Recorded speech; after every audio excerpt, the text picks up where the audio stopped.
और कहते हैं भारत का जो सबसे कठिन जो एग्जाम है वो यूपीएससी सिविल सर्विस एग्जाम है, आईएएस। करीब 10 लाख भारत के बच्चे लिखते हैं, उसमें सिर्फ 600 पास होते हैं, और उसमें सिर्फ 150-200 अपने नाम के अगेंस्ट में आईएएस लिख सकते हैं। ठीक है।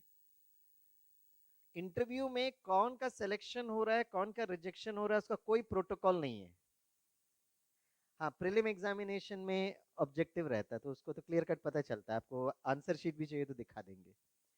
मेन एग्जाम में भी आप जो लिखेंगे उसका भी रिजल्ट रहता है, लेकिन 15 से 20 मिनट आधा घंटा इंटरव्यू जो हो रहा है ना, उसमें आप हाई कोर्ट सुप्रीम कोर्ट में चले जाओ कि इन्होंने क्यों मुझे रिजेक्ट किया, नो प्रोटोकॉल।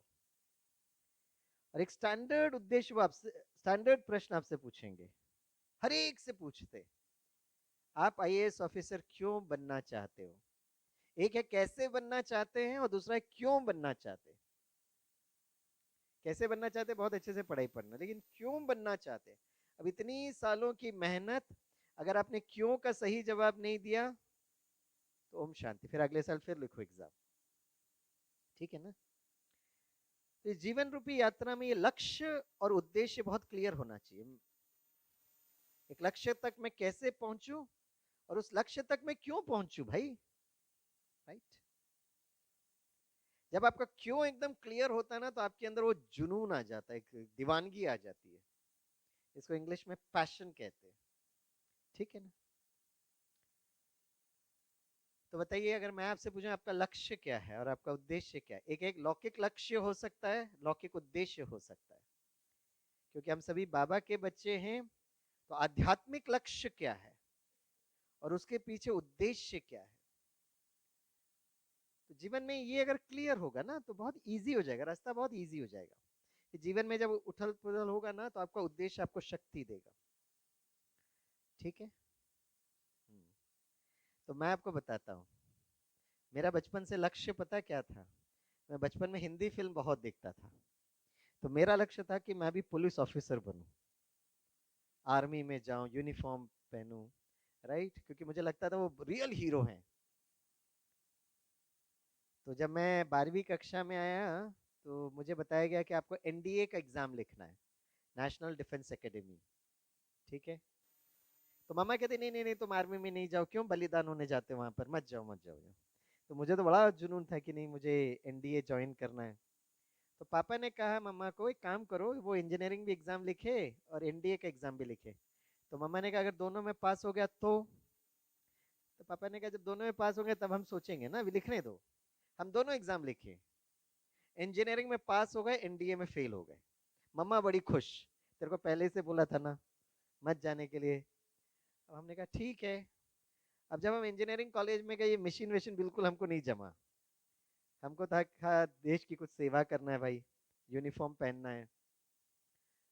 तो हमारे सीनियर्स हमसे मिले और कहे कोई बात नहीं, आप निराश और उदास मत हो, आप ग्रेजुएशन करने के बाद कंबाइंड डिफेंस सर्विस एग्जाम लिख सकते हो।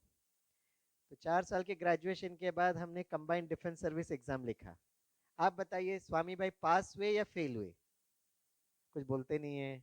पास हुए या फेल हुए, वाह, आप पास हो गए शुभ चिंतक बनकर, लेकिन हम एग्जाम में फेल हो गए।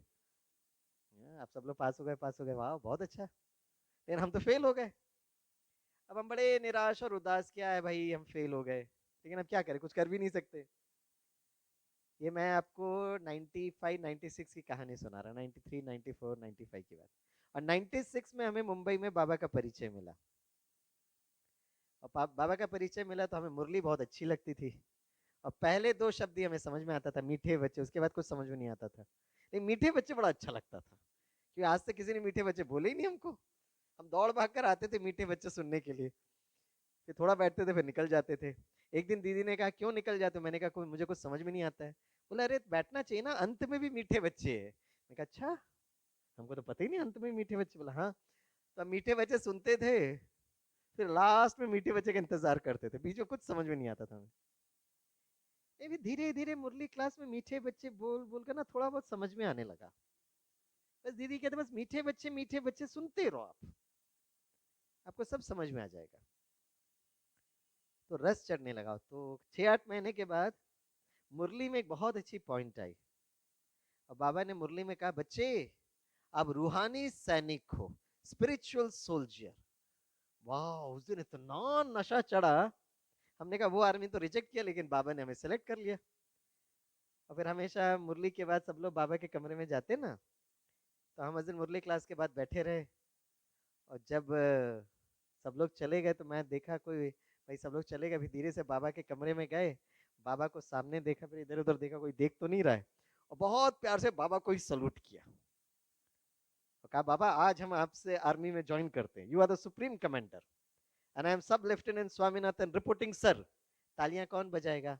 आप लोग बजाइए ना, हमारा सिलेक्शन हो गया। Very good. अब पता है उस दिन के बाद ना मैं अंदर ये महसूस करने लगा कि मैं सचमुच सब लेफ्टिनेंट हूं। और ये जो सैनिक लोग होते हैं ना, उनमें कुछ क्वालिटीज होती है। समय के बहुत पंचुअल, आपने जो समय बोला उस समय के 1 मिनट पहले वो वहां पहुंचेंगे, मिनिमम 1 मिनट पहले। और बड़े ऊर्जावान होते हैं, डेडिकेशन होता है उनमें। और जो ऑफिसर ने कहा, बॉस ने कहा, हाँ जी, फिर ज्यादा बुद्धि नहीं लगाते अपने। हम धीरे धीरे अपने आप को यही महसूस करने लगे, हम भी रूहानी सैनिक है, हम भी रूहानी सैनिक है। और 5-8 साल के बाद इतना अच्छा लगा जब हमें यज्ञ से निमंत्रण मिला। जब सिक्योरिटी सर्विस विंग, SSW, हमारे बहुत सारे विंग है ना, यूथ विंग है ना, महिला विंग है, फिर अभियंता विंग है, मीडिया विंग है, पॉलिटिशियंस विंग है, मेडिकल विंग है, रूरल विंग है, IT विंग है, स्पार्क विंग है। ऐसे एक विंग है जिसका नाम है SSW, security service wing. Security service wing, और वो भी किस तरह से सेवा बाबा देते, वंडरफुल है। 2001-2 के आसपास तो सिक्योरिटी सर्विस विंग था ही नहीं, उस समय साइंटिस्ट इंजीनियर्स विंग था। तो हमको एक सेशन के लिए बोला गया कि आप वो सेशन लीजिएगा। तो आदरणीय सरला दीदी जी का लेटर हमारे पास आया कि आपको 40 मिनट बोलना है, की नोट स्पीकर।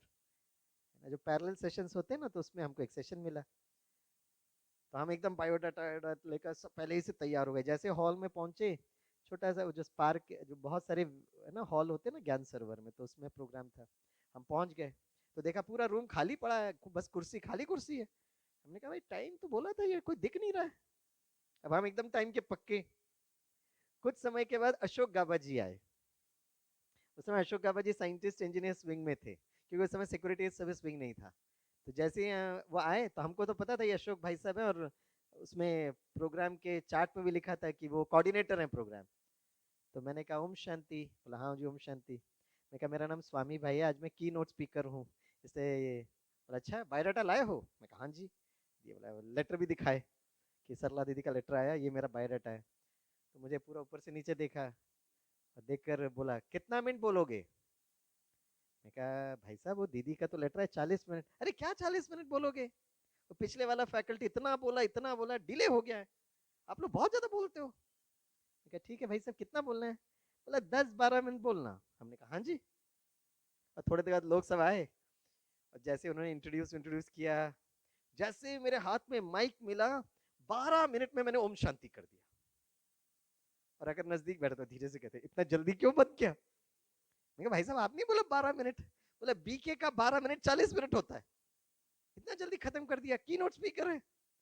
मैं भाई साहब ये तो मुझे नहीं पता था, आपने 12 मिनट बोला, हमने 12 मिनट में अंत कर दिया। और फिर 2-3 साल के बाद जब SSW बना तो उन्होंने मुझे फोन किया, स्वामी भाई हमारी सिक्योरिटी सर्विस विंग बन गया है, आप यहाँ सेवा करोगे? तो मैंने कहा लेकिन मैं तो, अब उनको मैं कैसे बोलूं, 2 बार रिजेक्ट हो गया, लेकिन रूहानी सैनिक है। हमने कहा भाई साहब आपने हमें क्यों सेलेक्ट किया? बोला आपने ना जो इंस्ट्रक्शन दिया उस इंस्ट्रक्शन को फॉलो किया आपने। 12 मिनट बोला, 12 मिनट में अंत कर दिया। ये बात मुझे बहुत अच्छी लगी। हमने कहा लेकिन डिफेंस फोर्सेस को क्या क्लास लेना हमको नहीं पता। बोला आप सीख जाओगे। और मुझे बोला क्लास कराने के लिए नहीं बोला, बोला आप ना मेरी ब्राह्मणी बन के चलोगे, चाय बनाना आता है? मैं कहा हाँ भाई साहब चाय बनाना आता है। बोला भोजन बनाना आता है? मैं कहा हाँ थोड़ा बहुत तो बना लेता, फिर आ जाओ मेरे साथ। तो उस समय लेक्चर वेक्चर नहीं था, मैं उनके साथ गया डिफेंस फोर्सेस, इतना अच्छा लगा। बाप रे, सारे यूनिफॉर्म फोर्सेस, देश की रक्षा करने वाले हमारे सैनिक और जवान। और उनको देखकर इतना आदर सम्मान कि हम तो रिजेक्टेड हैं, ये तो एक्सेप्टेड वाले हैं लोग हैं, लेकिन हमको भी अपना सम्मान था, हम रूहानी सैनिक है। और फिर एक दो दिन हमारे साथ यात्रा किए, बोला मेरा क्लास अच्छे से सुनना। मैं कहा हाँ जी भाई साहब। अब एक दिन आए, वो सारे लोग बैठे थे एक सेशन में, बोला स्वामी मैं अब थोड़ा रेस्ट करता हूँ, आप जाके सुनाओ। मैं कहा भाई साहब मैं क्या सुनाऊं, अरे जो मैंने बोला है वो परोस दो। और बाबा इतना शक्ति दिया, और वो दिन बड़ा सुंदर दिन था, वंडरफुल डे। जैसे आप, जब मैं भाई बहनों को देखता हूँ ना, तो ये जो सैनिक का जो रिक्रूटमेंट होता है ना, आपकी इस उम्र में होता है। जितना भी डिफेंस फोर्सेस हो, चाहे वो नेशनल डिफेंस एकेडमी हो, इंडियन नेवल एकेडमी हो, इंडियन मिलिट्री एकेडमी हो, सारे ऐसे यंग। और आपको सुनकर बहुत अच्छा लगेगा कि हमारे यज्ञ में सिक्योरिटी सर्विस विंग का इस साल 2025 है ना, इट्स सिल्वर जुबली वर्ष। और मैं आपको बताना चाहता हूँ, क्योंकि हम हर एक विंग में बाबा कहीं ना कहीं हमें सेवा के लिए निमित्त बनाते हैं, लेकिन मैं बता रहा हूँ पिछले 5-8 वर्ष में सबसे ज्यादा जो सेवा हो रही है, वो यूनिफॉर्म फोर्सेस की सेवा हो रही है, पुलिस, मिलिट्री और पैरामिलिट्री फोर्सेस की।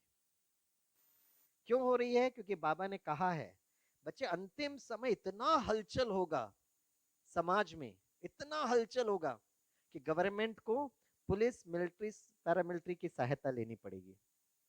और वो हमें बहुत क्लियर कट दिखाई देता है। ठीक है, तो वो जिस्मानी सैनिक जितना इंपॉर्टेंट है, उतना ही रूहानी सैनिक। कौन कौन यहाँ रूहानी सैनिक बैठे, वो हाथ उठाइए। क्या हो रहा है, ये बच्चियां हाथ क्यों नहीं उठाती है? हाथ उठाइए, उनको गुजराती में बोले छे, हाथ उठाइए छे। हाँ जी, राइट। अरे अच्छे से हाथ उठाओ ना आप, कुछ लोग धीरे धीरे। अब रूहानी सैनिक देखो एकदम एकदम अलर्ट होकर। हाँ जी, ठीक है। तो अगला 1-1.5 घंटा मैं आप सभी रूहानी सैनिक से मिलूंगा, और अगले 1-1.5 घंटा कोई यहाँ बैठ के सोएंगे नहीं। वैसे भी अलर्ट तो हैं। अगर मैंने किसी को भी सोते हुए देखा, झपकी मारते हुए देखा, कहाँ गए, कुर्सी था यहाँ पर, गया? अरे भाई कुर्सी रखो यहाँ पर। हाँ जी, नहीं नहीं हम बुला लेंगे, बुलाएंगे, बैठिए बैठिए बैठिए। हाँ, अगर हमने किसी को भी, नहीं ये रूहानी सैनिक है, कुर्सी की जरूरत नहीं, अगर मैंने किसी को भी सोते हुए देखा, तो बड़े आदर और सम्मान के साथ, बड़े प्यार और मोहब्बत के साथ, भाई आप लोग ओवरऑल देवी देवता हो, तो बड़ा प्यार मोहब्बत तो होगा ना आपके प्रति। और सूरत के बच्चों का सूरत भी देखो कितना सुंदर, राइट। तो हम आपको बहुत प्यार से बुलाएंगे, और ये कुर्सी यहाँ रखेंगे और यहाँ बिठा देंगे आपको, और आपको सेवा में लगा देंगे। आज बाबा ने मुरली में कहा सेवा करो, और आपकी सेवा ये है कि यहाँ बैठकर आप सभी के सूरत को देखना। जिसका भी सूरत धीरे धीरे नीचे हुआ, उसको पकड़ के साइड में बिठा देना। कोई नजदीक बैठता है तो अच्छा लगता है ना। हाँ। एक बार हम केरला पुलिस एकेडमी में सेशन लेने के लिए गए। यंग लड़के लड़कियां होते हैं जैसे आप होते, युवा युवतियां। अब ऐसे नहीं कि हम बीके सिर्फ 4 बजे उठते हैं, उनको भी सुबह 3:30 बजे उठाते हैं, भगाते रहते हैं, दौड़ाते रहते हैं, है ना, कहाँ कहाँ क्या क्या रोप ड्राइव, ये चढ़ो, स्विमिंग करो, हॉर्स राइडिंग करो, और इतना अच्छा भोजन खिलाते हैं। और दोपहर के बाद वो स्वामी भाई को बुलाते हैं, तनाव प्रबंधन थ्रू मेडिटेशन। क्या हालत होती होगी बच्चों की बेचारे। अब उनके जो ऑफिसर्स हो ना, बड़ा कड़क बोलते हैं। हम बाबा के बच्चे में थोड़ी मधुरता होती है। जैसे ही हम बोलने लगे, तो बच्चों को लगा जैसे माँ लोरी सुना रही हूँ, सब सोने लगे। हमने उनके कोऑर्डिनेटर को कहा, सर ये सारे बच्चे सो रहे हैं। बोला सुबह 3:30 से भाग रहे, दौड़ रहे ना। मैं कहा लेकिन तनाव प्रबंधन कैसे करेंगे? बोले सर अब क्या करें? मैंने, यार कोई भी सोएगा तो मैं उठाकर साइड में बिठा दूंगा। हाँ सर जो करना करो। 2 घंटे के बाद धन्यवाद बोलने के लिए कोऑर्डिनेटर आए, तो कितना सुंदर दृश्य था। 100 में से 2-3 बैठे, बाकी सब पीछे बैठ के खर्राटे मार के सो रहे। मैं कहा सोने ही है तो यहाँ बैठ के सोना, सामने बैठ के सोते कैसे लगता है, राइट। अभी हम पिछले 10 दिन पहले एनएसजी हब में गए थे, मुंबई में।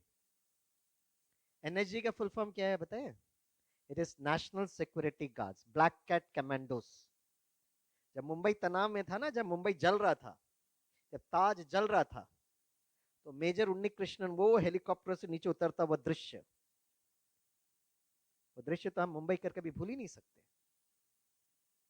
तो उनके पास मैं वहां पे गया था ट्रेनिंग के लिए। तो उन्होंने बहुत अच्छी बात बोला, आपको वॉलंटियर करना पड़ता है कि मैं एनएसजी कमांडो बनूंगा, खुद स्व इच्छा,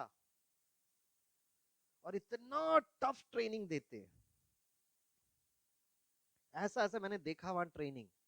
और जंगल में डाल देंगे आपको, कौन सा जंगल है पता नहीं है, और कहेंगे निद्रा जीत बनो, सोने नहीं देते, बस 5 मिनट सोना है, चार्ज होना है। और ऐसे जगह डाल देंगे जो आजू बाजू सब है ना, सांप है, बिच्छू है। और उनके लिए एक एक्सरसाइज है, वो सामने वाला व्यक्ति आपको देखेगा कितना समय तक आप अपने पलक को झपकोगे नहीं। किसी का नाम यहाँ पलक है क्या?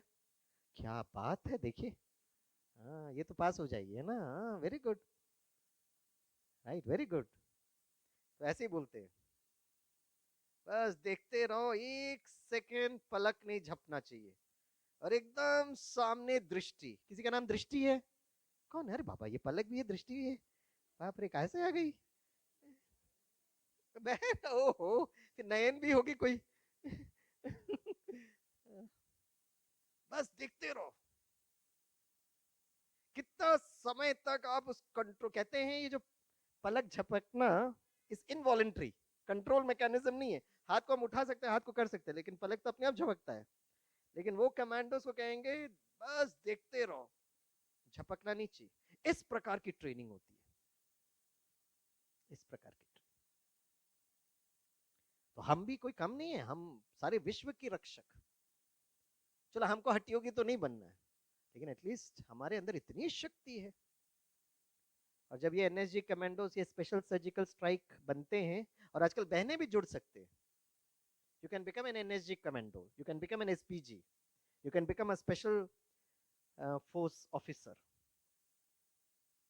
लड़का हो लड़की नहीं हो, आत्मा इतनी शक्तिशाली, हमारे अंदर असीम शक्ति है। हम कुछ समय पहले एनएसजी हेडक्वार्टर्स में गए थे, 20 किलोमीटर फ्रॉम दिल्ली, मानेसर। तो वहां पे एक ब्रिगेडियर ने हमें बहुत अच्छी बात बताई। उन्होंने कहा जब भी हमारी टीम को इमरजेंसी कॉल मिलता है तो हम इनको 4 मिनट का टाइम देते हैं। और हमसे पूछा, बताइए सर, हम 4 मिनट का टाइम क्यों देते? हमने कहा हमें नहीं पता, आप बताइए। बोला 4 मिनट के अंदर वो स्वयं को सशक्त बनाना जरूरत है। हमने कहा कैसे करते हो? बोला 4 मिनट के अंदर ये जो कमांडोस होते हैं वो हेलमेट पहन लेते हैं, ऐसे चश्मा पहनते हैं जिससे उनको रात्रि दिखाई दे, ऐसे बुलेट प्रूफ आर्मर पहन लेते हैं, ऐसे जूते पहनते हैं जिससे वो तेजी से भाग सकते हैं, कम्युनिकेशन गैजेट्स और किट। 4 मिनट के अंदर इतना स्फूर्ति उनके अंदर। और इस ब्रिगेड ने हमें एक बहुत अच्छी बात सिखाई। आप सभी रूहानी सैनिक को मैं बताता हूं, सभी थोड़े सीधे बैठे और सभी बोलिए हम। तो जोर से बोलो ना, रूहानी सैनिक हम। अरे थोड़ा जोर से, उमंग उत्साह से बोलो ना। हम दूसरों की रक्षा तभी कर सकते हैं जब हम डैश डैश डैश। वाह, कितने अच्छे बच्चे। जैसे आपको बोलेंगे वैसे का वैसे। आप रूहानी सैनिक को पास हो गई ये बच्ची, डैश डैश डैश। अरे डैश डैश नहीं, फिल अप द ब्लैंक्स, रिक्त स्थान पूर्ति करो। कितनी अच्छी बच्ची, इसके लिए तालियां बजाओ।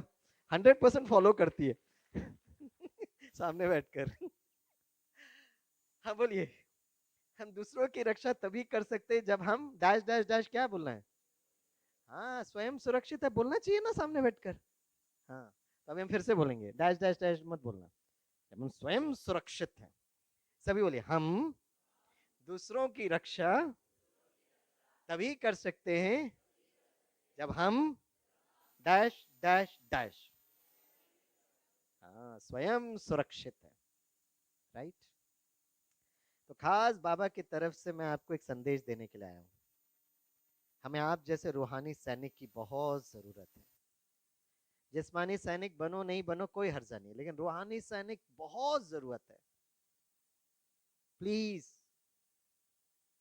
अपने समाज की रक्षा, अपने देश की रक्षा, अपने परिवार की रक्षा, यज्ञ रक्षा, राइट। अपने आप को ऑफर करिए, जैसे वो लोग अपने आप को ऑफर करते। और वो एक क्लॉज रहता है कि ऑपरेशन में अगर मेरा जान भी चले जाए तो कोई हर्जा नहीं, उनको लिख कर देना पड़ता है, साइन करना पड़ता है। हमको तो बाबा ऐसा कुछ नहीं कहते ना, हमारा जीवन कितना ब्यूटीफुल जीवन, इसके लिए करना चाहिए ना। और दूसरी बात मैं इसलिए बोल रहा हूँ क्योंकि हमें बहुत अभी सेवाधारी की जरूरत है। डिफेंस फोर्सेस में इतना क्लासेस, कुछ समय के बाद आपके नजदीक सारा पुलिस स्टेशन वाले आपको बुलाएंगे। हम तैयार तो होना चाहिए ना। अब हमारी बहनें कहाँ तक जाएंगी? उनका तो रक्षाबंधन चालू होता है, अगले शिवरात्रि तक रक्षाबंधन चलता है। कितना वो राखी बांधेंगे, कहाँ कहाँ जाके राखी बांधेंगे, तो बहनें क्या क्या करेगी? तो आप कुमार और कन्याओं को आगे तो बढ़ना चाहिए ना, सीखना चाहिए तनाव प्रबंधन क्या होता है, कैसे होता है। सारे यूट्यूब में अवेलेबल हैं, हमारे दादियों से लेकर सब तनाव प्रबंधन कैसे करना है। फिर हमारे आदरणीय उषा दीदी जी हैं, शीलू बहन जी है, डॉक्टर गिरीश पटेल है, डॉक्टर प्रेम मसंद भाई हैं, राइट, शिवानी बहन जी है। और अगर आप एसएसडब्ल्यू का वीडियो करेंगे तो डिफेंस फोर्सेस को कैसे तनाव प्रबंधन करना है वो भी है, आप सीखना पड़ेगा ना, जैसे एकलव्य और अर्जुन ने सीखा अभ्यास के द्वारा। अपने आप को ऑफर करना है। स्वयं सुप्रीम कमांडर परमात्मा ने आपका सिलेक्शन कर दिया, लेकिन ट्रेनिंग तो करनी पड़ेगी ना। इसलिए मैं आपको एक वीडियो दिखाना चाहता था जो हमारे इस एनुअल मीटिंग में सिक्योरिटी सर्विस विंग ने बनाया है, राइट, और ये मुझे बहुत अच्छा लगता है।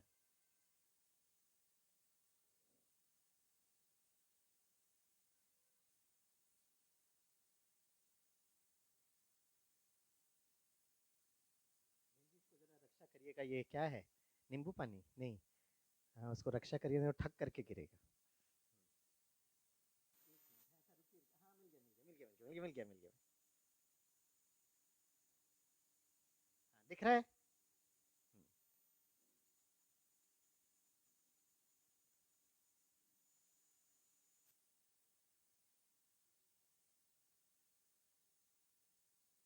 ऐसे ही एक संकल्प के बीज ने जन्म दिया, सिक्योर बरगद के विशाल वृक्ष को देखकर यह कल्पना भी करना मुश्किल होता है कि इसकी उत्पत्ति एक छोटे से बीज से हुई है। 25 वर्ष पहले ऐसे ही एक संकल्प के बीज ने जन्म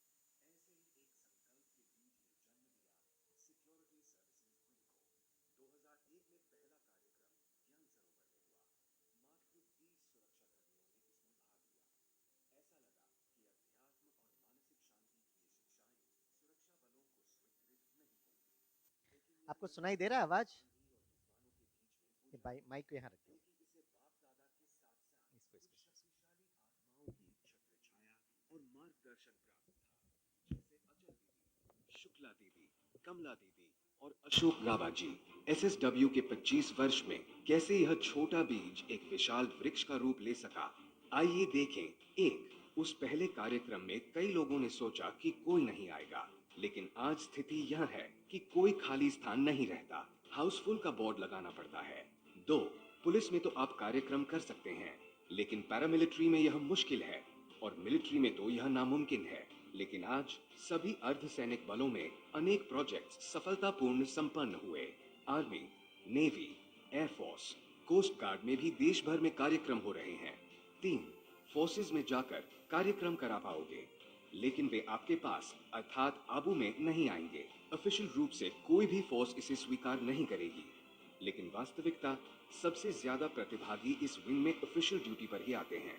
4, छोटे अधिकारी आ जाएंगे, लेकिन एक कर्नल का आना मुश्किल है। लेकिन कमाल यह है कि कर्नल से लेकर जनरल तक आ गए। उच्च अधिकारियों का सिलसिला जारी रहा। गृह राज्य मंत्री और रक्षा राज्य मंत्री भी आए, और अब तो बाबा का जादू ऐसा है कि सुप्रीम कमांडर आदरणीय राष्ट्रपति भी आ गई। 5, आपकी सेवाएं कुछ गिने चुने स्थानों पर ही हो सकती हैं, लेकिन आश्चर्य यह है कि कश्मीर से कन्याकुमारी तक, राजस्थान के रेगिस्तान से उत्तर पूर्व की पहाड़ियों तक, चाहे विश्व का सबसे ऊंचा युद्ध स्थल सियाचिन हो या 7 समुंदर पार अंडमान निकोबार के ट्राई सर्विसेज कमांड हो, सेवाओं का यह सिलसिला चलता रहा। और अब तो भारत से भी आगे संयुक्त राष्ट्र यूनाइटेड नेशंस की सेनाओं की भी सेवाएं शामिल हो गई। पिछले वर्ष अप्रैल से अनेकानेक कार्यक्रम आयोजित किए गए, जिसमें इंडियन आर्मी के लिए ब्रिगेड, डिवीजन से लेकर कमांड स्तर के कार्यक्रम भी शामिल थे। इसी तरह इंडियन नेवी के लिए तीनों ही कमान, मुंबई पश्चिमी नौसेना कमान, विशाखापत्तनम पूर्वी नौसेना कमान और कोच्चि दक्षिणी नौसेना कमान के साथ साथ पोरबंदर, दिल्ली, अंडमान आदि स्थानों पर कार्यक्रम आयोजित किए गए। एयरफोर्स के भी कमान स्तर के कार्यक्रम जैसे maintenance command, training command Bengaluru और सेंट्रल कमांड लखनऊ सहित अनेकानेक कार्यक्रम आयोजित किए गए। सशस्त्र बलों में एक कहावत है, the man behind the machine makes the difference between victory and defeat. Machine के पीछे का व्यक्ति ही विजय और पराजय के बीच का अंतर तय करता है। इन सभी बलों के सबसे श्रेष्ठ ट्रेनिंग अकेडमीज, जहां भविष्य के सैन्य नेताओं का निर्माण होता है, इनमें सबसे अहम स्थान नेशनल डिफेंस एकेडमी पुणे का है। इसके अलावा Indian naval academy Ezhimala, Kerala और Indian air force academy Dundigal, Telangana में भी कार्यक्रम आयोजित किए गए। हमारे डिफेंस सिविलियंस हेतु 2 प्रोजेक्ट शुरू किए गए। पहला नेवल डिफेंस सिविलियंस के लिए, जिसके अंतर्गत 5 विशाल कार्यक्रम आयोजित किए गए। दूसरा डिफेंस अकाउंट डिपार्टमेंट डीएडी, जिसके तहत देश भर में लखनऊ, जयपुर, दिल्ली, मेरठ, विशाखापत्तनम आदि स्थानों पर कार्यक्रम आयोजित किए गए। रक्षाबंधन में पहली बार 25 वर्षों में किसी डिफेंस फोर्स के प्रमुख को कार्यालय में दीदियों ने राखी बांधी। कमाल तब हुआ जब केवल एक नहीं बल्कि 2 प्रमुखों, चीफ ऑफ आर्मी स्टाफ और चीफ ऑफ नेवल स्टाफ सहित वाइस चीफ्स को भी अगस्त 24 में राखी बांधी गई। वार्षिक ज्ञान सरोवर जून 24 के कार्यक्रम में करीब 17 बलों ने भाग लिया। नवीनता यह रही कि पहली बार 3 महत्वपूर्ण संगठनों से ऑफिशियल ड्यूटी पर भागीदारी हुई, जिनमें national investigation agency, defence accounts department और नेशनल डिफेंस एकेडमी शामिल थे। ओम शांति रिट्रीट सेंटर में lieutenant general R Srinivasan, DG border roads, मुख्य अतिथि के रूप में आए। इंदौर में SSW faculties training cum SSW campaign का भव्य उद्घाटन lieutenant general Gajendra Joshi, commandant infantry school Mhow द्वारा किया गया। अनेक कार्यक्रम का आयोजन हुआ। सबसे ज्यादा फैलाव होता है राज्य के पुलिस बालों का। इनको सशक्त बनाने के लिए अनेक कार्य किए गए, जिसमें सबसे बड़ी पहल तेलंगाना राज्य पुलिस और मुंबई पुलिस की फोर्स 1 कमांडो यूनिट ने की। नया वर्ष 2025 की शुरुआत एक अत्यंत विशेष और कभी कल्पना से भी परे ऐसे सुंदर कार्यक्रम से हुई। 7 जनवरी 2025 को नौसेना मुख्यालय नई दिल्ली में सिस्टर शिवानी द्वारा 2 घंटे का कार्यक्रम mental wellbeing through inner awakening विषय पर आयोजित किया गया, जिसमें 7 वाइस एडमिरल समेत सभी वरिष्ठ अधिकारियों ने भी भाग लिया। सिल्वर जुबली के इस वर्ष में self empowerment to nation empowerment theme पर पूरे ही वर्ष अनेक प्रोग्राम या प्रोजेक्ट और कैंपेन किए जा रहे हैं। सिकंदराबाद और हैदराबाद में 9 से 14 फरवरी 2025 तक एक विशेष कैंपेन के अंतर्गत अनेक कार्यक्रम किए गए। राजस्थान कार अभियान 16 मार्च से 30 मार्च 2025 को आयोजन किया गया, जिसकी सुंदर लॉन्चिंग जयपुर स्थित वैशाली नगर केंद्र में की गई। अनेक शहरों में मिलिट्री, पैरामिलिट्री और पुलिस फोर्सेस के लिए कई कार्यक्रम किए गए। मुंबई में 23 से 30 मार्च को अभियान रखा गया, जिसमें विशेष फोर्स 1 कमांडो बल की लॉन्चिंग से लेकर बोरीवली प्रभु उपवन में भव्य क्लोजिंग प्रोग्राम के साथ पूरा ही हफ्ता अनेक सुरक्षा बलों के लिए कार्यक्रम हुए। इस वर्ष सभी के मन में एक विशेष उमंग और उत्साह है कि सिल्वर जुबली में सारी ही सुरक्षा बलों में सभी सभी ये पढ़िएगा। हम भी बोलिए, जोर से बोलो, हम भी डबल सिक्योरिटी वाले हैं।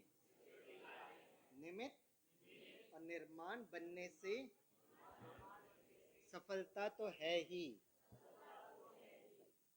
हमें अंत तक सेवा करनी पड़ेगी। अंत के समय हमारी सेवा बहुत ज्यादा होगा। ये बाबा के अव्यक्त महावाक्य है। तो कौन कौन इस सेवा के लिए तैयार हैं, वो जरा हाथ उठाएं।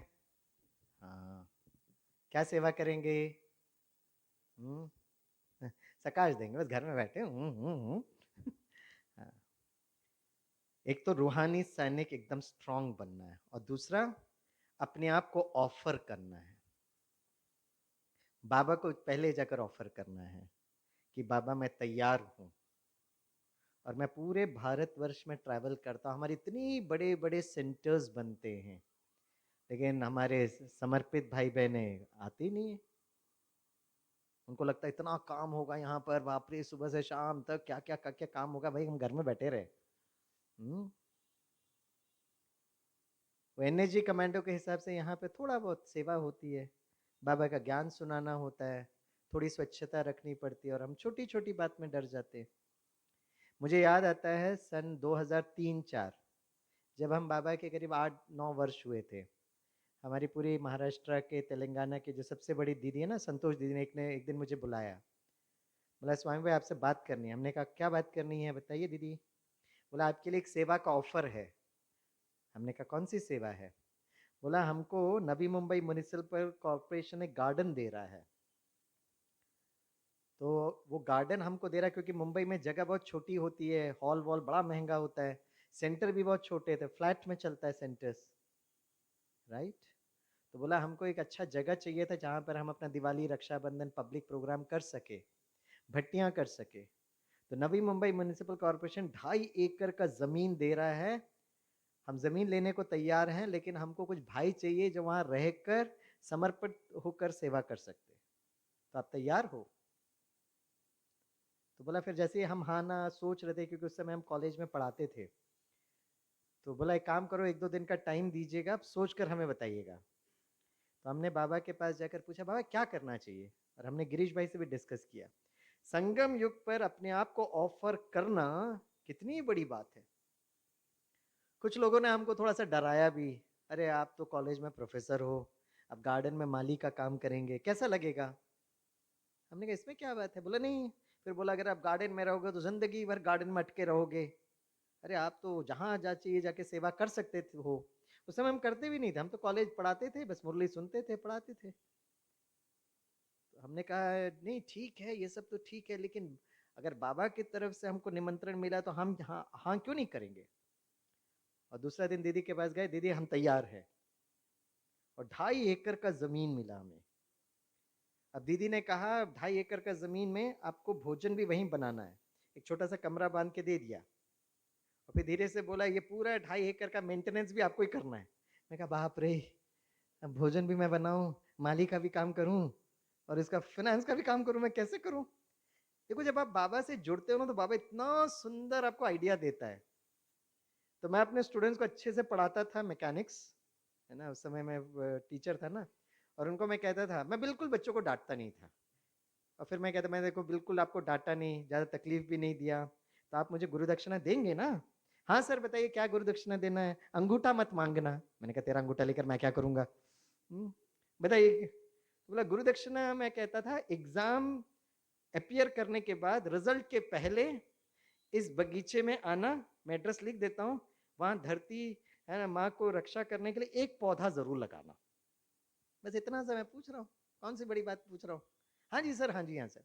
कोई नहीं आता था, है ना। मैं काहे का गुरु दक्षिणा, पास हो। और रिजल्ट डिक्लेयर होता है, जो पास होगा तो ठीक है। कुछ लोग फोन करते थे, सर रिजल्ट आ गया। मैंने कहा कैसा था रिजल्ट। बोला सर जो सब्जेक्ट आपने पढ़ा है ना उसी में हम फेल हो गए। मैं कहा पाओ। तो मैंने कहा धरती माँ का ध्यान रखा क्या। बोला सर कैसे रखना था। हमने कहा गुरु दक्षिणा देना था। पौधा लगाए क्या। सर वो तो हम भूल गए। मैंने कहा नहीं धरती माँ का ध्यान रखना पड़ेगा, हमने बोला था आपको, अब ध्यान नहीं रखे फेल हो गए। बोला क्या करना पड़ेगा। मैंने कहा अपनी मम्मा को फोन दो। तो मम्मा को फोन देते। मैं कहा आपका बेटा पता फेल क्यों हुआ। हाँ जी सर बताइए, पढ़ता नहीं है। मैंने कहा नहीं पढ़ाई वढ़ाई तो ठीक है, लेकिन उन्होंने धरती माँ का ध्यान नहीं रखा, अब पौधा लगाना पड़ेगा। अच्छा सर कितना। मैंने कहा नहीं वो तो मैंने बहुत पहले बोला था, अभी ज्यादा जितना ज्यादा पौधा लगाएंगे आपका बेटा पास होगा, और अलग अलग लोग लगाएंगे। बोला सर हम आ जाते हैं। दूसरा दिन मम्मा लेकर आती है पूरी पलटन को लेकर, चाचा मामा काका फूफा सबको लेकर आती है। अब हम सबको बिठाते थे, थोड़ा सा हमको ज्ञान सुनाते थे, और उतना सारा पौधा हम व्यवस्था करते थे, गड्ढा वड्ढा खोद के रखते थे, और एक एक चाचा मामा काका फूफा से वो पौधा लगाते थे, राइट। फिर हमने कहता पौधा तो आप लोगों ने लगाया, पानी कौन डालेगा। तो हम कहते आपका बेटा डालेगा पानी। हर दिन उसको लेकर इसको यहाँ बुलाना। हर दिन वो आता था, उसको सबसे पहले वो सेवा लगाता, सब जगह पौधा लगा, पानी डालो, आपके चाचा मामा काका ने लगाया है। और फिर उसको बिठाता था उस प्रकृति के बीच में, मैं उसको मैकेनिक्स पढ़ाता था। और धीरे धीरे धीरे वो गार्डन इतना अच्छा होना है, कम खर्चा पाला नशीब, दुआएं भी मिल रहे हैं और सब काम भी हो रहा है। तो अगर आप युक्ति से चलोगे ना, सारा काम सहज सहज हो जाएगा। ठीक है। तो खास करके जो सैनिक हैं और आप रूहानी सैनिक हो, दोनों में एक चीज कॉमन है, और वो गिफ्ट है जो मैं आज आपको देना चाहता हूं, राइट? वो भी बहुत शक्तिशाली और हम रूहानी सैनिक भी बहुत शक्तिशाली। कौन कौन शक्तिशाली, वो हाथ उठाए। अरे वाह, सब जागृत हैं, बहुत अच्छा, राइट? और शक्तिशाली कैसे बनेंगे? योग में बल भरना, द पावर। तो योग क्या है, राइट? सभी मेरे साथ बोलिए, अपने को, तो जोर से बोलिए, अपने को आत्मा समझ बहुत प्यार से, आगे बोलिए, बाबा को याद करना। Simple one line definition. रूहानी सैनिक बनने के लिए वन लाइन का डेफिनेशन है, अपने को आत्मा समझ बहुत प्यार से बाबा को याद करना। अब आपको शक्तिशाली रूहानी सैनिक बनना है तो क्या करना पड़ेगा? इस योग में, योग बल कहते हैं, you have to increase your meditative power. Meditation क्या है पता चल गया, राजयोग क्या पता चल गया, सहज राजयोग है ये भी पता चल गया, लेकिन उस राजयोग में बल भरना, शक्ति भरना, ठीक है? तो आज हम आपको गिफ्ट देंगे। जितना भी आपने स्वामी भाई को देखा ना, जहां जहां जाते हैं हम उनको एक चीज सिखाने आते हैं, और वो है एकाग्रता की शक्ति। आप चाहे स्कूल में पढ़ रहे हो या आप गाड़ी चला रहे हो, साइकिल चला रहे हो, जो भी कर्म कर रहे हो, एकाग्रता इज वेरी इंपॉर्टेंट। जब हम 7वीं कक्षा में पढ़ते तो हमारी एक बहुत अच्छी टीचर थी, ब्रिलियंट टीचर, वाणी इतनी मधुर की कुछ पूछो मत। तो टीचर का एक संस्कार था, पढ़ाते पढ़ाते वो गीत गाती थी, और उनका फेवरेट वन लाइन का गीत था, कॉन्सेंट्रेट ऑन योर स्टडीज। फिर पढ़ाती, फिर गीत गाती थी, कॉन्सेंट्रेट ऑन योर स्टडीज। हमको मैडम का गीत संगीत का प्रोग्राम बहुत अच्छा लगता था। एग्जाम नजदीक आ रहे थे, मैडम 1 डजन से ज्यादा बार ये गीत गाए। तो हमने खड़े होकर पूछा, madam please tell me what is concentration. तो madam looked at me, stared at me, मुस्कुराते हुए कहती है, Swami don't ask questions, concentrate on your studies. अरे कंसंट्रेशन क्या, ये तो बताया नहीं बच्चों को। उस दिन हम घर में गए, घर में हमने पापा से पूछा, पापा व्हाट्स कंसंट्रेशन। पापा का सुंदर चेहरा देखकर मुझे समझ में आ गया कि उनके लिए भी आउट ऑफ सिलेबस है। इन बड़े लोग मानते किधर है? कंसंट्रेशन मतलब फोकस, फोकस। हमने कहा फोकस मतलब ध्यान लगाकर पढ़ाई करो स्वामीनाथन। हमने कहा ध्यान मतलब कन्वर्जेंस, कन्वर्जेंस। हमने कहा कन्वर्जेंस मतलब एकाग्रता। हमने कहा एकाग्रता मतलब कंसंट्रेशन। हमने कहा पापा पहले हम वही पूछ रहे थे, आपने जो जवाब दिया ना उसको इंग्लिश में सिनोनिम्स कहते हैं, हिंदी में पर्यायवाची शब्द कहते हैं, ठीक है? अब सारे रूहानी सैनिक का हम देखेंगे एकाग्रता कैसे है, राइट? और थोड़ा एक्सरसाइज भी आप लोग को करना चाहिए, आपको थोड़ा सा हर दिन व्यायाम भी करना चाहिए। शरीर भी शक्तिशाली होना चाहिए, आत्मा भी शक्तिशाली होनी चाहिए। तो एक छोटा सा एक्सरसाइज करते हैं। हाँ, सभी थोड़ा शरीर को सीधे रखो। हाँ, अपना दोनों हाथ ऐसे रखो, धीरे से टच करो।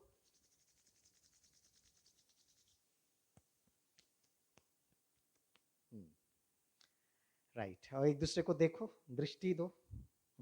फिर पूछो कि मेरा सूरत ठीक दिख रहा है? और सूरत में तो सूरत सुंदर दिखना चाहिए ना। हाँ, मुस्कुराता हुआ चेहरा होना चाहिए, ठीक है? अब हम एक्सरसाइज करते हैं, हम देखते हैं आप लोगों का कैसी एकाग्रता है, ठीक है? और ये एक्सरसाइज हम सारे कमांडोज को भी कराते हैं। आपने ये सीख लिया तो कल अशोक भाई, अशोक गाबा जी को बोल सकते हो, चेयरपर्सन है, सर जी हम तैयार हैं सर। करना जितना सिंपल सा काम है, एकाग्रता सिखाना, आत्मा का परिचय देना, परमात्मा का परिचय देना, और चेहरा मुस्कुराता। वो आप लोग का तो सूरत अच्छी ही है, तो वो प्रॉब्लम भी सॉल्व हो गया। तो सेवा इतना इजी है, सर्वशक्तिवान परमात्मा आपके साथ है, बस हिम्मत का एक कदम उठाना है ना, कि मुझे बाबा का परिचय देना है, मुझे यज्ञ रक्षक बनना है। वो लोग जान देकर भी वो सैनिक बनते हैं, हम क्यों नहीं कर सकते? और अपने आप को ऑफर करना कितना बड़ा भाग्य है, राइट? हाँ, दोनों हाथ ऐसे रखे। अब एक्सरसाइज ये है, हाथ नीचे रखे नहीं तो हाथ दुखेगा। मैं काउंट करूंगा नंबर 1 2 3 4 5। सबको इंग्लिश समझ में आता है? 1 2 3 4 5। जैसे ही हम 5 सुनेंगे आपको ताली बजाना है, ठीक है? क्या करना है बताइए? 5 जैसे ही सुनेंगे तो ताली बजाना है, ओके? हाँ जी। चलिए आप मुझे देखते रहना, एकाग्रता, राइट, रखिए। सभी मेरे साथ करिए। 1 2, बोलना नहीं, सुनते रहो। 1 2 3 4। क्या करते हो आप लोग? अरे हमने बोला ना 5 पर करना।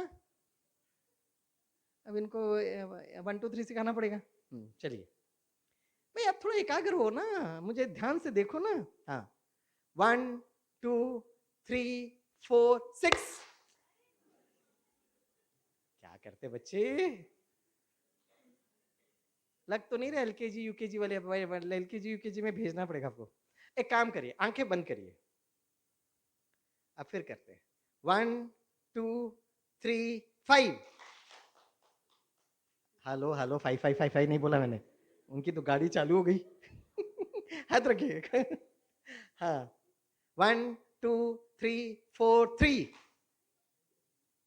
1 2 3 4 7 3 5 2 3 4 1 2 5 6 3 2 4 5 5 5 5 5 5 5। आंखें खोलिए, हाथ नीचे रखिए। कौन से केस में आप कंफर्टेबल थे बताइए? आंखें बंद करके कि आंखें खोल करके? आंखें बंद करके। एक बार चुटके चुटके बच्चे थे आपकी जैसे, तो मैंने कहा बच्चों एकाग्रता बढ़ाने के लिए क्या करना चाहिए? बोला सर मेडिटेशन या प्रेयर करना चाहिए। मैं कहा बच्चों बताइए, मेडिटेशन प्रेयर करते वक्त आंखें बंद करके करते कि आंखें खोल करके? बोला सर हमारी टीचर कहते आंखें बंद करो, हम एक आंख खोलते जरूर है। आंखें बंद कर, आंखें बंद कर। मैं कहा अच्छा ठीक है, मेडिटेशन या प्रेयर करने से एकाग्रता बढ़ती है, ठीक है? एकाग्रता कहाँ जरूरत है? बोला सर, बच्चों ने कहा सर जब हम पढ़ते हैं तो पढ़ते वक्त आंखें बंद करके पढ़ते हैं कि आंखें खोल करके पढ़ते हैं? सर आंखें खोलना पड़ता है ना सर। राइट। मैं कहा अच्छा पापा को एकाग्रता की जरूरत है? हाँ जी सर। कहाँ जरूरत है पापा को? जब वो कार चलाते हैं, तो कार चलाते वक्त एकाग्रता की जरूरत है, तो पापा आंखें बंद करके कार चलाते हैं कि आंखें खोल करके? खोल करके। मामा को एकाग्रता की जरूरत है? तो सारे बच्चे कंफ्यूज हो रहे थे। एक छोटी बच्ची थी, हाँ सर बहुत जरूरत है। मैंने कहा कब? बोले जब मम्मा भोजन बनाती है, कभी नमक डालना भूल जाती है, कभी बहुत नमक डालती है, और बहुत अच्छी मम्मा है, आंखें खोल करके भोजन बनाती है। अब देखिए, आपका भी अनुभव ये था कि जब हम आंखें बंद करते हैं तो ध्यान हमारा ज्यादा होता है, लेकिन सारे कर्म करना है मैं आंखें खोल करके, और इसलिए बाबा हमें कर्म योगी बनाते हैं। आंखें खुली है, चारों तरफ हलचल है, लेकिन आप एकाग्र। तो बताइए एकाग्रता का डेफिनेशन क्या है? मैं आज भी अपने पीएचडी स्टूडेंट्स को जो मैं इंटरव्यू लेता हूं उनसे यही प्रश्न पूछता हूं, व्हाट्स कंसंट्रेशन? और मैं कहता हूं किसी भी बच्चा ने अगर एकाग्रता का डेफिनेशन दे दिया, आप सेलेक्टेड। और अगर किसी स्टूडेंट का प्रोफाइल मुझे बहुत अच्छा लगता है और वो एरिया पर हम रिसर्च कर रहे हैं और उसका भी वही एरिया ऑफ इंटरेस्ट है, तो हम कहते हैं बच्चे 1 साल का मैं टाइम देता हूं। 1 साल में आप जब भी एकाग्रता क्या है अगर आपको समझ में आ गया, आप मुझे आकर बताएंगे, ऑन द स्पॉट आप एडमिशन लीजिए। Concentration is very important. और आज के समय पे इतना डिजिटल डिस्ट्रैक्शंस हो रहा है, सच्ची बात बताऊं, आज के जमाने में कंपटीशन है ही नहीं। कंपटीशन तो स्वामी विवेकानंद के समय पे था। आज आप मुंबई हो, दिल्ली हो, गांव गांव देखो, सब लोग मोबाइल में फंसे पड़े हैं। और उस समय अपने आप को अगर आप कोई कंट्रोल कर सकता है तो सफलता तो परछाई की तरह आपके पास आएगा। तो कभी नहीं कहना ये मोबाइल खराब है, लैपटॉप खराब है, ये खराब नहीं है, लेकिन कहां पे यूज करना है, कहां पर एकदम डिटैच होना है, ये शक्ति हमारे में होनी चाहिए, ठीक है? तो फिजिकल एक्सरसाइज तो हमने किया, अब मैं आपको एक मेंटल एक्सरसाइज बताता हूं, राइट? हम लोग बहुत जगह कंसंट्रेशन पर सेशन लेते हैं ना। हाँ, सभी बच्चे अपने हाथ उठाएं, हाथ उठाएं। अब एक मेंटल एक्सरसाइज बताते हैं आपको।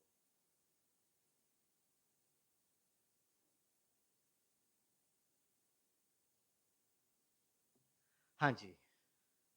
अब एक्सरसाइज ये है बच्चों, इसमें लिखा है, क्या आप, हाथ पूरा उठाइए, क्या आप 15 वस्तुओं को 30 सेकंड के अंदर याद कर सकते हो? My god, what a level of आत्मविश्वासम। हाथ उठाइए। अब कुछ लोग ऐसे ऐसे कर रहे हैं, सीधे रखो। स्वामी भाई हमारा हाथ दुख रहा है सर, ठीक है हाथ नीचे रखिए। गारंटी प्लस वारंटी, आप लोग जरूर याद कर सकते हो। सबसे पहली बात, अगर आपको एकाग्रता बहुत अच्छी अगर करनी है, स्मरण शक्ति बहुत अच्छा करना है, आपका मन एकदम रिलैक्स होना चाहिए। मन को कभी भारी नहीं करो। जैसे आपने मन को भारी किया, आपकी स्मरण शक्ति गई, एकाग्रता गई, रचनात्मकता गई। आप सबका मन रिलैक्स है या नहीं, स्वामी भाई को कैसे पता चलेगा? सूरत के बच्चे बोलिए। हाँ,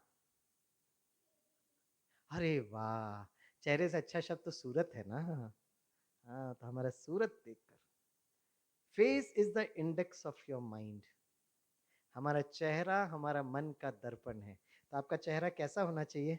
हाँ, मुस्कुराता। देखिए, बाबा कहते हैं ना, बचपन के दिन, राइट। तो जब मैं 15 वस्तु बताऊंगा तो आपको क्या करना है? क्या करना है? अरे याद नहीं करना भाई, इसकी तरह खुश रहना है, मुस्कुराते रहना है, याद अपने आप हो जाएगा, ठीक है? ओके। ऊपर क्या लिखा है? बोलो गुड लक। जोर से बोलो।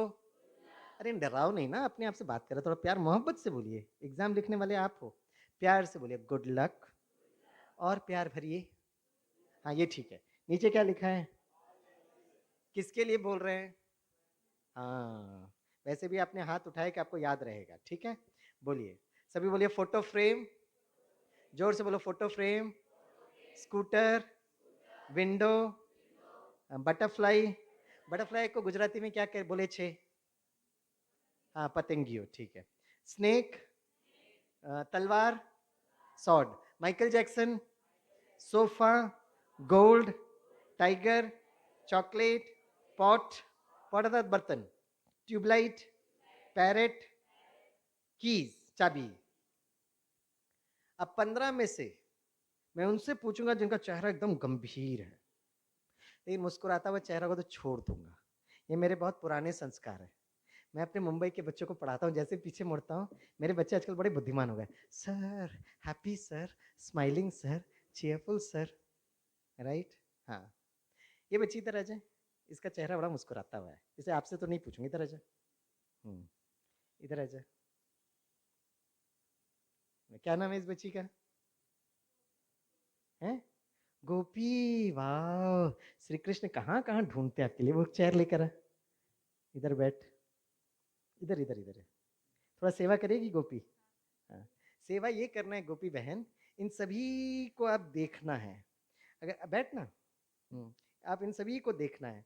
अगर आपकी तरह मुस्कुराता हुआ चेहरा होगा तो छोड़ देना। इन कोई भी घूर के डरा रहा ना, उनको बुला के लेके आना। हाँ, हाँ, खड़े हो जाइए। हाँ, सबको दृष्टि दीजिए। हाँ, टीचर बहन को छोड़ दीजिए ना, बेचारी बहुत मेहनत करती है ना। हाँ, टीचर बहनों को छोड़ दीजिएगा, या अपनी सखियों को पकड़ना, और भाइयों को तो दो चार को तो लेकर ही आना। उनके संस्कार मुस्कुराने वाले कभी बड़े गंभीर हो जाते भाई लोग। हाँ, थोड़ा उधर जा। हाँ, सबको दृष्टि दे। हाँ, कोई मिला? बाप रे, हेलो, हाथ नीचे रख, बाप रे। अरे भाई लोग मुस्कुरा लो ना। हाँ, देखो गोपी बहन कितना प्यार से रिक्वेस्ट कर रही है, आपकी बच्ची है भाई, इधर की बच्ची है। हाँ हाँ, भाई लोग देखो सुधरे क्या? हाँ, अरे फिर हाथ दिखा, बाप रे, ये तो हमको सुधार की रहेगी। अरे भाई थोड़ा मुस्कुरा लो ना। लास्ट लास्ट, हम भाइयों को ना थोड़ा ना संस्कार चेंज करने में टाइम लगता है गोपी बहन। हाँ, थोड़ा देखो, सुधरे, सूरत थोड़ी ठीक हुई। हाँ, अब सखियों को पकड़ो। टीचर बहनों को छोड़ देना, बहुत मेहनत करती बेचारी टीचर बहन है ना, उनको छोड़ दीजिएगा। सखियों को लेकर एक दो को तो पकड़ के लेके आ। देखा, सखियां बच गई, तालियां बजाओ, बच गए। हाँ, बैठ। हाँ, मैंने कितने वस्तु बताए थे? हाँ, 15, राइट। कितना आपको याद है? 3 याद है। हाँ, कौन कौन से याद है बताइए? Parrot, pot. अब देखो वहां बैठी तो 3 था, इधर आते आते 2 हो गया। कमाल है। तालियां बजाओ, गोपी अच्छी बहन है। अच्छा एक काम करते हैं, आपको मैं 1 मिनट का टाइम देता हूं, मन ही मन गिनो कितना आपको याद है। हम्म, आप भी थोड़ा कोशिश करिए गोपी बहन।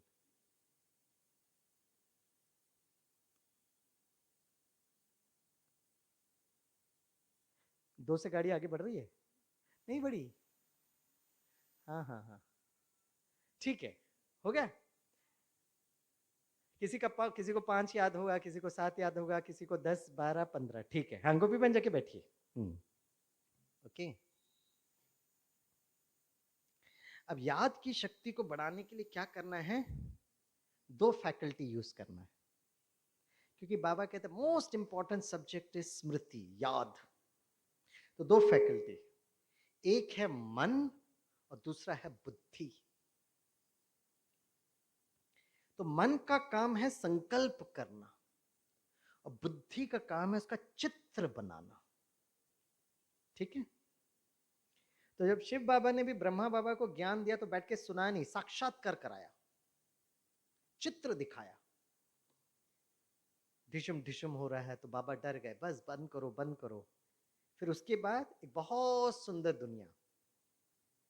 तो मन और बुद्धि, तो एकाग्रता क्या है? सभी मेरे साथ बोलिए, जब मेरा मन और मेरी बुद्धि एक साथ काम करती है और वहां टिकती है जहां मैं आत्मा चाहूं, उसको एकाग्रता कहते हैं। अब इंग्लिश में बोलिए, इंग्लिश भी हमारी सुधर जाएगी। कल स्कूल कॉलेज में जाके इंग्लिश में टर टर टर करके बोलना। आपकी टीचर बड़ी कहाँ से सीखा? तो बोलना ब्रह्मा कुमारी ईश्वरी विश्वविद्यालय से। तो इंग्लिश भी आपकी अच्छी हो जाएगी। सभी बोलिए व्हेन, जोर से बोलिए, when mind and intellect works together and it stays where the soul decides, it is called concentration. अब हम इतनी दूर केरला से आए तो खाली हाथ तो नहीं छोड़ेंगे, थोड़ा मलयालम सिखाकर जाएंगे। सभी मलयालम बोलिए, एंडे मनस्सुम, जोर से बोलिए, एंडे मनस्सुम बुद्धियुम ഒരുമിച്ച് प्रवर्तिचिट्टंडंगल। क्या हुआ? हो ना राजकुमार राजकुमारियां, क्या हुआ? अब कुछ लोग बैठ के पता क्या सोच रहे हैं, अच्छा हो गया केरला में जन्म नहीं लिया, नहीं तो क्या क्या सीखना पड़ता। हमारे गुजरात अच्छे थे, राइट, वेरी गुड।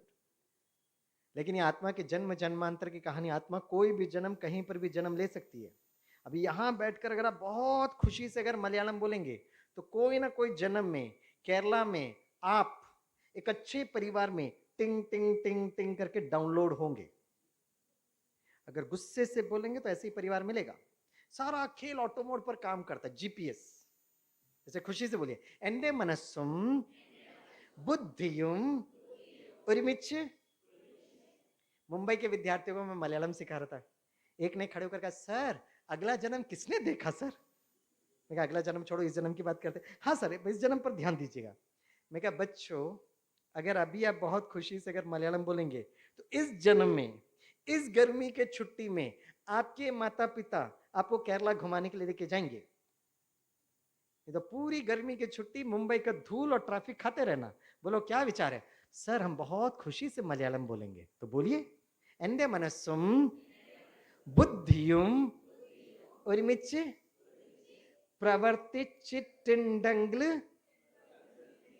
आप लोग केरला जरूर आओगे, वेरी गुड। आप मम्मी डैडी को लेकर आओगे। सही बोला गलत बोला इंपॉर्टेंट नहीं था, कितना खुशी से बोला। आगे बोले, अदने एकाग्रता इन परियुम। क्या हम तो बिंदी लगा रहे थे।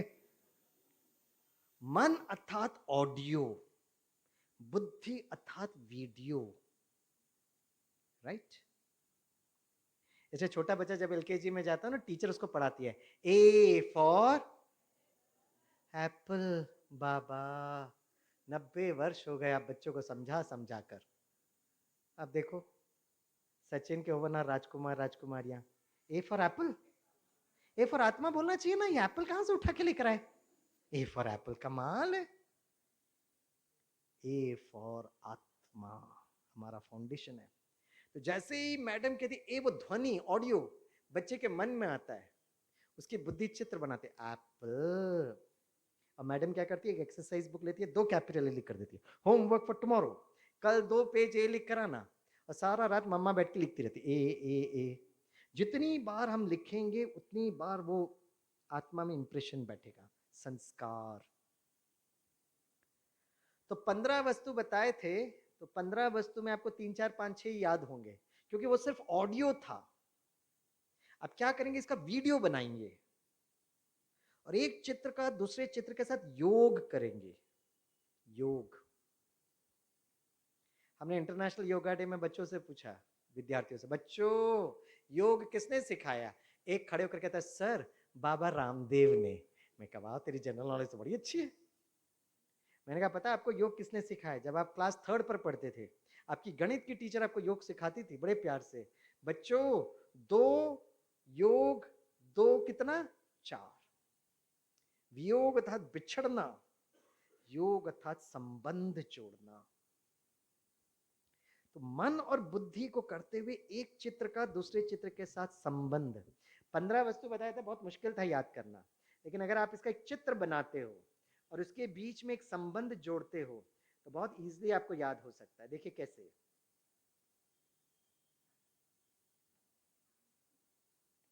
हाँ गोपी बहन ध्यान से सुनना, फिर से हम आपको यहाँ पे बुलाएंगे।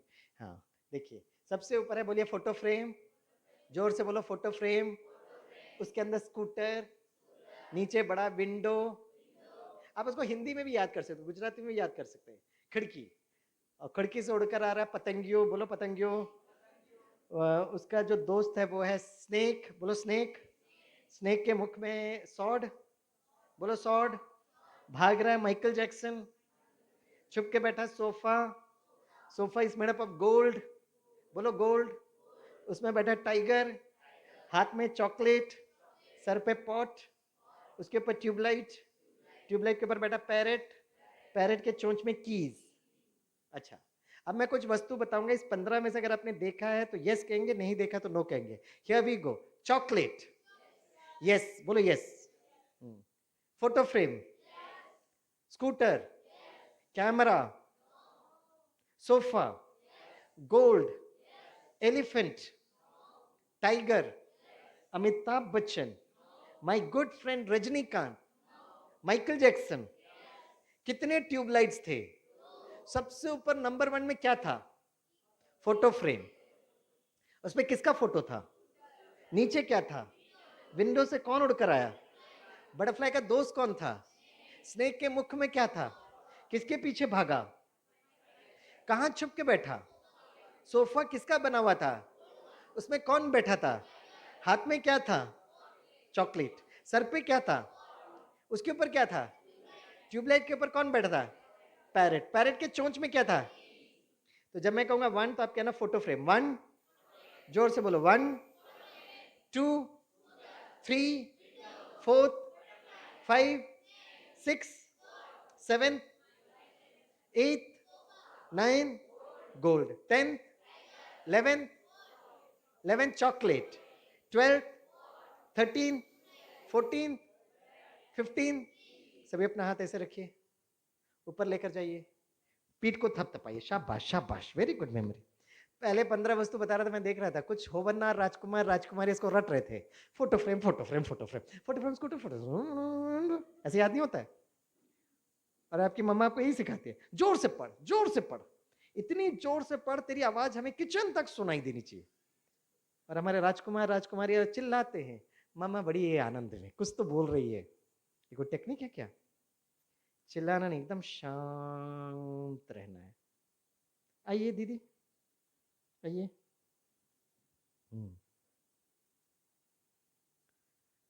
ये आपका इंस्पेक्शन करिए, आप इनका इंस्पेक्शन करिएगा, है ना, बैठिए। ठीक है। अब देखो 15 तो ये सारी सभा बोल पाई। अब एक काम करिएगा, है ना, आप रिवर्स बोल सकते क्या? ट्राई करिए, कुछ भी नहीं तो मुस्कुराते रहिएगा। लास्ट ऑब्जेक्ट कौन सा था? उनको बोलने दीजिए ना। हाँ, चाबी। अगर वो करेक्ट होगा तो आप मुस्कुराते हुए यस कहना, बोलो यस। जितना आप मुस्कुराएंगे ना उतना गोपी बहन का मन रिलैक्स हो जाएगा। हाँ, ठीक है। यहाँ देखो 2-3 भाई सुधरे क्या? देखिए, हेलो, सुधर गए? हाँ, थोड़ा मुस्कुरा कर है ना, ताकि गोपी बहन का मन शांत। हाँ, लास्ट ऑब्जेक्ट क्या था बोलो? कीज।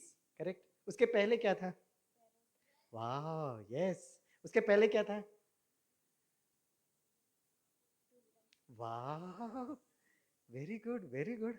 इसका नट बोल्ट पहले लूज था, एकदम टाइट हो गया। वाह, वेरी गुड, वेरी गुड। देखो फटाफट बोल रही है। उसके पहले क्या था? वाह, यस, करेक्ट आंसर। उसके पहले क्या था?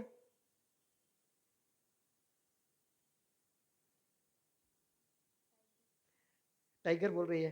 यार, आप लोग थोड़ा मुस्कुराओ ना, उसको ना डराओ नहीं बेचारी, उसका बीपी बढ़ रहा है। धीरे धीरे जितना आप लोग मुस्कुराओगे उसका फोल्डर ओपन होगा। वाह, बहुत अच्छा। और बोलिए। हाँ, उसके पहले। उसके पहले टाइगर के पहले क्या था? टाइगर के पहले, टाइगर के पहले क्या था? हैं? हाथ में क्या था? हाँ, चॉकलेट। उसके पहले? हाँ, थोड़ा इधर उधर होगा भी चलेगा, बोलो ना। चलो एक काम करते हैं, पहला क्या था? सबसे पहला फोटो फ्रेम। उसके अंदर क्या था? फोटो फ्रेम के अंदर क्या था? स्कूटर था ना? हाँ। हाँ। और नीचे क्या था? विंडो। विंडो से कौन उड़कर आया? बटरफ्लाई। बटरफ्लाई का दोस्त कौन था? स्नेक के मुख में क्या था? किसके पीछे भागा? Michael Jackson. हाँ। माइकल जैक्सन कहाँ छुप के बैठा? सोफा किसका बना हुआ था? गोल्ड। उसमें कौन बैठा था? उसके क्या था? भाई तालियां बजाओ इनके लिए, पास हो गए। जाइए जाइए जाइए। देखिए, जब आपने ऑडियो वीडियो किया इतना बहुत ईजी होगा। तो आप कल जब अमृत वेला बैठेंगे ना, जैसे आप कहते हो मैं आत्मा हूं, ये मैं आत्मा हूं बोलेंगे, मन बुद्धि उसको देखने में मुश्किल होता है, तो उसको चित्र बनाना। मैं आपको 2-3 चित्र बनाकर बताता हूं, आप यहां बैठकर 2-3 मिनट आप लोग खुद चिंतन करना। जैसे जैसे आप अमृत वेले में बैठते हो, अपने शरीर को, मन को बहुत रिलैक्स कर कर सामने बहुत प्यार से दृश्य बनाना। जैसे कहना, मेरा शरीर एक मिट्टी का बना हुआ दिया। तो जैसे ही आप शरीर को मिट्टी के बना हुआ दिया के रूप में देखेंगे ना, तो चित्र मिलता है बुद्धि को। अगर शरीर मिट्टी का बना हुआ दिया होगा तो आत्मा क्या होगी? उसके अंदर का चैतन्य दीपक। शरीर एक मोमबत्ती की तरह है, एक दिन पिघल जाएगा। तो मैं आत्मा कौन हूं बताइए? उस मोमबत्ती का वो दिव्य प्रकाश है। शरीर एक पवित्र मंदिर है। आत्मा क्या है? चैतन्य मूर्ति है। अब 3 तो हमने बता दिए, अब 2-4 आप बताइए। आप मुस्कुराएंगे तो मैं आपसे नहीं पूछूंगा, तो घूर के देखेंगे तो मैं खड़ा कर दूंगा। अब ये मेरे बहुत पुराने संस्कार है। शरीर क्या है? शरीर एक पिंजरा है। आत्मा क्या है? पंछी है। लिखो, सभी लिखो, नोटबुक पेन लेकर आए तो लिखो। पहले, शरीर मिट्टी का बना दिया, आत्मा दीपक। ये रूहानी सैनिकों की ट्रेनिंग है।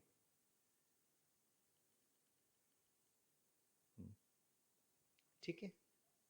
शरीर मिट्टी का बना हुआ दिया, आत्मा दीपक। ठीक है। शरीर मोमबत्ती है, आत्मा चैतन्य ज्योति है। शरीर पवित्र मंदिर है, आत्मा चैतन्य मूर्ति है। भाई ने बहुत अच्छा बोला। शरीर पिंजरा है, आत्मा पंछी है। हाँ, और बताइए। शरीर गाड़ी है, वेरी गुड, आत्मा ड्राइवर है। और बताइए। हाँ, मोबाइल के बिना तो हमारा किडनी काम ही नहीं करेगा। बहुत अच्छा। शरीर मोबाइल है, आत्मा सिम है। बहुत अच्छा। और बताइए, शरीर क्या है? हाँ, शरीर बहुत अच्छी डिब्बी है, और आत्मा उस डिब्बी में विराजमान चैतन्य हीरा है। Very good, beautiful. और सोचिए। शरीर शरीर और आत्मा दोनों का बताना पड़ेगा। हाँ, शरीर हार्डवेयर है, आत्मा सॉफ्टवेयर है। Very good. सॉफ्टवेयर आप देख सकते हो, सॉफ्टवेयर पॉइंट ऑफ लाइट, सभी everything is point of light भाई साहब। आप कुछ भी करो, आत्मा का हमेशा ज्योति स्वरूप है। Software is also point. हाँ, और बताइए शरीर क्या है? बोलिए बोलिए। हाँ, शरीर सीप है, आत्मा उसके अंदर चमकती हुई मोती है। एब्सोल्युटली ग्रेट, आप लोग तो बड़े रचनात्मक हो।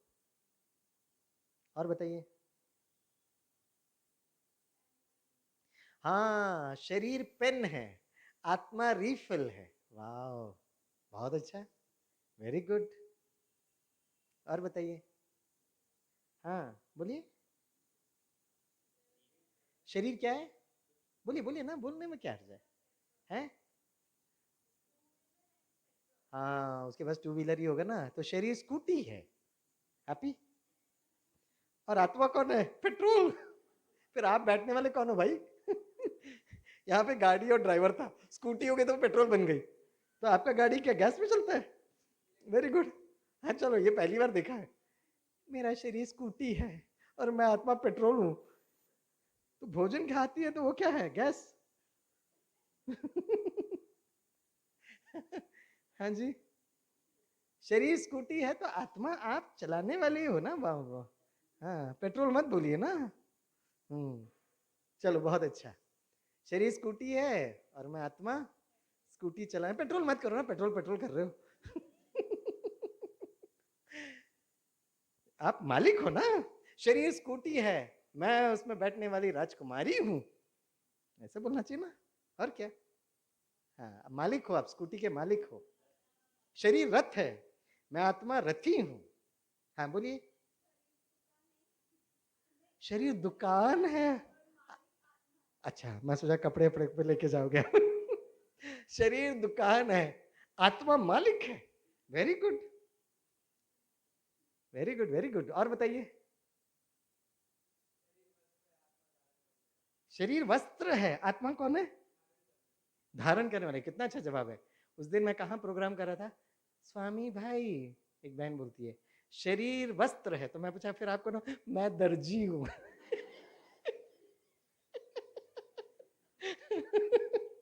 मैं कहा वाह, बहुत अच्छा। फिर एक भाई बोलता है स्वामी भाई शरीर वस्त्र है, मैंने कहा हो गया वस्त्र नहीं, बहन दर्जी है, मैं धोबी हूं। वाह, मैं कहा क्या मन बुद्धि चल रहा है इनका, बहन को दर्जी बना दिया, भाई धोबी। लेकिन आपने बोला करेक्ट है, शरीर वस्त्र है और मैं आत्मा पाठधारी हूँ, हीरो पाठधारी। बहन हीरोइन पाठधारी बोले, नहीं तो बोले भाई बोले हीरो पाठधारी, हीरोइन पाठधारी, जो बोलना है बोलिए। और बताइए शरीर क्या है? हाँ, शरीर एक सर्प की तरह है, आत्मा उसमें चमकता हुआ मणि है। Very good, very nice. और बताइए। हम्म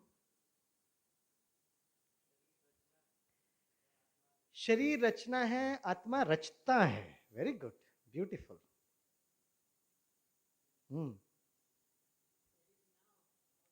हाँ, ब्यूटीफुल। शरीर नाव है, नैया है, मैं आत्मा नाविक हूं। कितना सुंदर। बाप रे, शरीर तकिया है, आत्मा रुई है। तालियां बजाओ इसके लिए। बाबा बैठकर ऊपर कितना खुश होता होगा। वाह, शरीर तकिया है, मैं आत्मा रुई हूं, एकदम हल्की फुल्की। ये तो बहुत है, बहुत इंटरेस्टिंग है। एक दिन में था, एक मोटे भाई थे, पता क्या कहता है, स्वामी भाई शरीर हाथी है। मैं कहा, हाँ वो तो दिख रहा है, आप कौन हो? बोला मैं महारथी हूं। सी, सो इंटरेस्टिंग, सो क्रिएटिव। एक कहता है स्वामी भाई शरीर छत है। मैंने कहा वाह, फिर आप कौन हो? बोला मैं उसमें लटकता हूँ, झूमर हूँ। वाह, बहुत अच्छा। शरीर राज्य है, मैं आत्मा राजा हूँ। कितनी अच्छी बात है यार, करेक्ट। हम्म अब वो पेट्रोल था, ये दूध पर आ गई। बोलती है शरीर पतीला है, मैं दूध। बाप रे, आप लोग जरूर राजकुमार राजकुमारी बनोगे। क्या क्रिएटिविटी है आप लोग की, वंडरफुल। देखो कितना अच्छा है ना। अब यहाँ पर हम लोग बैठते हैं, मैं आत्मा हूँ, मैं आत्मा हूँ, मैं आत्मा हूँ। अब राजकुमारी सो गई। अब आप इतना एक्साइटिंग कर सकते हो उसको, एक एक को आप वो सामान को लो, उसको अनुभव करो। दूध और पेट्रोल भी ले सकते हैं, जो अच्छा लगता है बच्चे ले लो ले लो, एक एक करो। कितना इंटरेस्टिंग, कितना एक्साइटिंग है ना। That is how it is done. आत्मा का परिचय ऐसे धीरे धीरे आत्मा के साथ गुण, शिव बाबा, मन बुद्धि से अब चलोगे ना तो इतना वंडरफुल होगा। एक लास्ट, एक छोटी सी बात बताकर मैं अंत करूंगा क्योंकि 10:30 का टाइम है ना, राइट। कोविड के समय पे एक भाई ने मुझे फोन किया, बोला स्वामी भाई ओम शांति। हमने कहा ओम शांति। बोला स्वामी भाई आपने मुझे पहचाना क्या, नाम बताया तो मैं पहचान नहीं पा रहा था। बोला आज से बहुत साल पहले आप एक कुमारों की भट्टी कराने आए थे, मैंने आपसे एक प्रश्न पूछा था और उस प्रश्न का जवाब आप नहीं दे पाए थे। मैं कहा हाँ बताइए कौन सा प्रश्न पूछा था।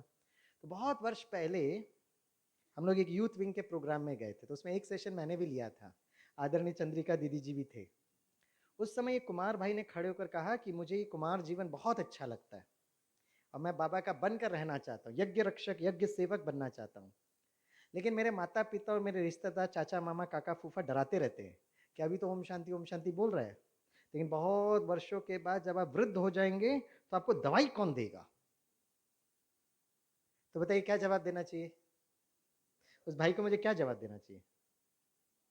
मैंने भी कहा बाबा। बोला नहीं बाबा तो निराकार है, टिंग टिंग टिंग करके नीचे उतर कर कैसे दवाई देगा मुझे। लॉजिकल है ना। बहुत वर्षों के बाद अगर एक कुमार है, अकेला है, बीमार पड़ गया तो कौन उसको दवाई देगा। क्या जवाब देना चाहिए। तो चंद्रिका दीदी थे, तो हम सब ने कहा आप संकल्प क्यों करते हो, आप अपना व्यायाम करो, अपना भोजन का ध्यान रखो। नहीं बोला फिर भी अंत समय तो कुछ बोल नहीं सकते ना। तो अब इसका जवाब तो नहीं है, हम लोग बाबा बाबा करते। फिर वो बोल रहा है निराकार शिव बाबा कैसे ला के दवाई देगा, उसी पे अटका हुआ है वो।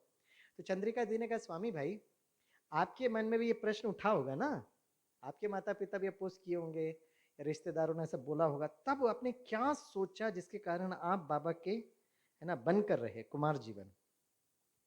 तो मैंने अपना जो लॉजिक यूज किया, बहुत वर्ष पहले जब मुझे डिसीजन लेना था कि मुझे अकेले बाबा का बनकर रहना है या गृहस्थ जीवन में जाना है, ये दो ऑप्शन मेरे पास थे और माता पिता हमें बहुत फोर्स कर रहे थे। तो उस समय हमने ये सोचा कि हमारे पास दो ऑप्शन है, एक है बाबा का बनकर चलें और एक है गृहस्थ जीवन में चले। और जस्ट इमेजिन करिए मैं अगर गृहस्थ जीवन में चलता हूँ और मैं ये महसूस करता हूँ कि मेरी जो जीवन साथी मिली है बहुत सुंदर सुशील एकदम बहुत अच्छी है, हो सकती नहीं हो सकता भाई, ऐसा मान के अगर चले और फिर कुछ वर्षों के बाद हमारे एक दो बच्चे हो जाएं जो बहुत अच्छे बच्चे हो सकते, हम ऐसे करके तो चले ना। अब 20 30 40 50 वर्ष के बाद अगर स्वामी भाई बीमार पड़े तो पत्नी बहुत अच्छी है, बच्चे भी बहुत अच्छे हैं, दवाई लाके दे देंगे ठीक है। लेकिन स्वामी भाई के अंदर जो दर्द है ना, वो दर्द को मैं बांट नहीं सकता। मैं अपनी जीवन साथी को बोला कितनी अच्छी जीवन साथी है, 100 ग्राम दर्द तू पकड़ ले। छोटी बच्ची को बोला तू तो छोटी है ना, तू 100 ग्राम 10 ग्राम तू पकड़ ले। बेटे को बोला तू 20 ग्राम पकड़ ले। बांट सकता हूँ क्या, नहीं, बिल्कुल नहीं बांट सकते आप। जो अंदर जो तकलीफ या दर्द हो रहा है उसको मुझे ही सहन करना पड़ेगा। अब एक तो है गृहस्थी के साथ मैं वो बांट नहीं सकता हूँ, लेकिन उस समय पर मैं वैद्यनाथ शिव बाबा को याद कर सकता हूँ। और अगर मैंने शिव बाबा को याद किया तो मेरा ऑटोमेटिकली वो दर्द करने की शक्ति, सहन शक्ति बढ़ जाएगी। तो सही ऑप्शन कौन सा है, पहला वाला। अब दूसरे में जाकर कोई फायदा नहीं है, अब दर्द को बांट ही नहीं सकता। फिर वो भाई नहीं वो सब तो ठीक है स्वामी, लेकिन मुझे दवाई कौन देगा। मैंने कहा जब मैं मेरे को दवाई का चांस होगा ना तब मैं आपको फोन करके बताऊंगा, ओम शांति। अब इसका क्या जवाब दे। कोविड के टाइम में उसने फोन किया, आपने इस प्रश्न का जवाब नहीं दे पाए थे, मुझे जवाब मिल गया। मैं कहा भाई कौन सा जवाब है। बोला कोविड के टाइम पे मैंने बहुत वीडियो देखा, मैंने देखा चाइना में एक वीडियो था जिसमें ना रोबोट लाके दवाई दे रही है। स्वामी भाई मैं एक रोबोट खरीद लूंगा, साइड में बिठा दूंगा, वो मुझे दवाई देगी। मैं कहा वाह कितना अच्छा है, राइट। और सच्ची बात बताओ पिछले साल मैं चाइना गया था, सचमुच वहां पे मैंने रोबोट देखा। जैसे आप किसी होटल में चेक इन करेंगे बड़े प्यार से नी हाओ नमस्ते करके, फिर आपका लगेज वगेज लेके जाएगी, लिफ्ट में लेके जाएगी, लिफ्ट में करेगी, और रूम के अंदर जाएंगे तो बड़े प्यार से झाड़ू पोछा कर रही है। मैं कहा वाह कितनी अच्छी जीवन साथी है, जैसा बोलती वैसा करती वो। हाँ रोबोट देखो, राइट। हाँ जी।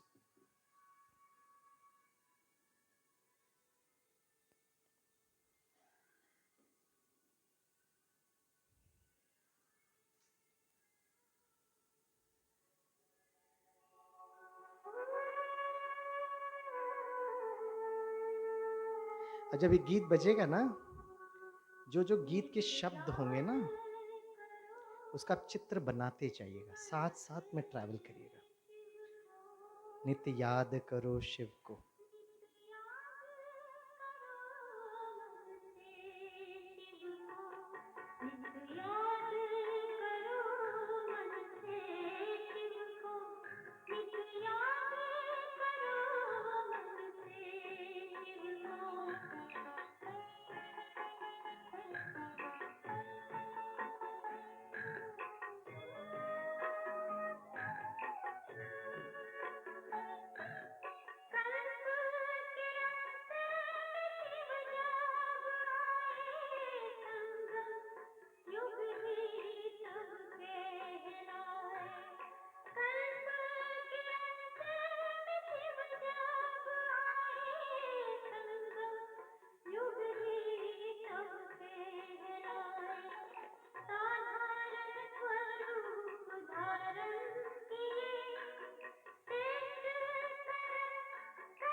ओम शांति। बस मैं आपका 2-4 मिनट लेकर अंत करेंगे। चाइना की बात उठी ना, तो 2012 में सिक्योरिटी सर्विस विंग की तरफ से विश्व के सबसे ऊंचाई के युद्ध भूमि, इंडिया पाकिस्तान चाइना के बॉर्डर पर, उसको सियाचिन ग्लेशियर कहते हैं, वहाँ पर हमें सेवा करने का चांस मिला। तो जब हम लोगों ने सेवा करके जब वापस आ रहे थे तो अशोक भाई साहब ने मुझसे पूछा, स्वामी भाई एकदम संतुष्ट हो गए, तृप्त हो गए? राइट, विश्व के सबसे ऊंचाई के युद्ध भूमि में गए आप, सेवा किए। मैं कहा भाई साहब अगली बार आएंगे, एक इच्छा बाकी है। बोला कौन सी इच्छा? मैं कहा भाई साहब अगली बार आएंगे ना तो शिव बाबा का एक झंडा लेकर आएंगे, और भारत पाकिस्तान चाइना के संगम पर शिव बाबा का झंडा लहराएंगे, तो भारतवासी देखेंगे और कहेंगे मेरा बाबा आ गया, और पाकिस्तान वाले देखेंगे खुदा दोस्त आ गया, चाइना वाले देखेंगे कहेंगे चिंग चोंग चिंग बाबा। राइट। और देखिए 12 साल के बाद 2024 में चाइना में जाने के लिए मधुबन ने भेजा हमें। वैसे मुझे फॉरेन में जाने का कभी कोई इंटरेस्ट नहीं होता है, लेकिन जब चाइना का निमंत्रण मिला तो हमने कहा हम ज़रूर जाएंगे। पता है चाइना में क्यों जाने का मन किया? क्योंकि चाइना और हमारे बीच में एक बहुत सुंदर अकाउंट है। चाइना कम्युनिस्ट कंट्री है, वहाँ भगवान को नहीं मानते हैं। और जिस प्रदेश में हम रहते हैं ना, केरला, वो भी कम्युनिस्ट राज्य है। वहाँ पर भी पूरे विश्व का एकमात्र प्रजातंत्र से चुना हुआ कम्युनिस्ट सरकार है। राइट? आप केरला में आएंगे ना, थोड़ा बहुत मलयालम तो सीख गए हो, तो बाबा के घर में आएंगे गीता पाठशाला, तो हमारे जस्ट सामने कम्युनिस्ट का पार्टी ऑफिस, और हमारे जस्ट पीछे पार्टी ऑफिस कम्युनिस्ट का, और बीच में बाबा का झंडा लहरा रहा है। करेक्ट? तो मुझे था एक बार तो मैं चाइना ज़रूर जाऊंगा, और केरला के सारे कॉमरेड्स को मैं कहूँगा, और सबसे बड़े कॉमरेड तो हमारे मामा जी है। उनको मैं ब्रह्मा कुमारी में बुलाता था, नहीं नहीं नहीं, ये सब हमको बिल्कुल इंटरेस्ट नहीं है। चाइना में जब जाना हुआ तो मैंने मामा जी को कहा, मामा जी मैं चाइना जा रहा हूँ। चाइना क्यों जा रहे हो? मैंने कहा वहाँ ब्रह्मा कुमारी का सेंटर है। चाइना में ब्रह्मा कुमारी का सेंटर? उनको फोटो भेजता रहा मैं। बीजिंग में हमारा 2 सेंटर्स है, हांगकांग में 2-4 सेंटर्स है, गोंजाओ में सेंटर्स है। ये सब देखकर हमारे मामा जी बड़े प्रसन्न। फिर मैंने मामा को कहा, मामा कौन सा गिफ्ट लेकर आना आपको चाइना से? बोला मुझे कुछ ना घड़ी वड़ी लेकर आओ। घड़ी लेकर मैंने उनको फोटो भेजा, मामा पिघल गए। हर बार मुझे लाल सलाम लिखते थे, 4-5 दिन के बाद लिखे लाल सलाम एंड ओम शांति। Yes, right.